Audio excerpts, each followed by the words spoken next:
মুক্তিযুদ্ধের অন্যতম সংগঠক বিএনপির ভাইস চেয়ারম্যান, সাবেক মন্ত্রী, সাবেক সাংসদ ও দেশের বর্ষিয়ান রাজনীতিবিদ আব্দুল্লাহ আল নোমানের মৃত্যুতে শোক ও দুঃখ প্রকাশ করেছেন বিএনপির ভারপ্রাপ্ত চেয়ারম্যান তারেক রহমান।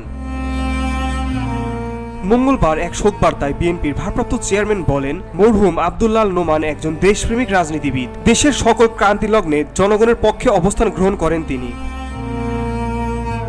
তিনি একজন জাতীয় রাজনীতিবিদ হিসেবে দেশবাসীর নিকট অত্যন্ত সমাদৃত ছিলেন। সাবেক রাষ্ট্রপতি শহীদ জিয়াউর রহমান বীর উত্তমের নীতি ও আদর্শে গভীরভাবে আস্থাশীল এবং বাংলাদেশী জাতীয়বাদ দর্শনে বিশ্বাসী মরহুম আব্দুল্লাহ আল নোমান বিএনপির প্রতিষ্ঠাকাল থেকে গণতন্ত্র পুনরুদ্ধারে আন্দোলনে একজন আপোষহীন যোদ্ধা হিসেবে নিরলসভাবে কাজ করে গিয়েছেন। মালয়েশিয়ান প্রযুক্তিতে তৈরি অত্যাধুনিক cleaning machine modern vacuum cleaner যে কোনো ধরনের ধুলো ময়লাকে পরিষ্কার করে ঘরকে করে তুলুন চকচকে ও আকর্ষণীয়। Modem, brand of luxury.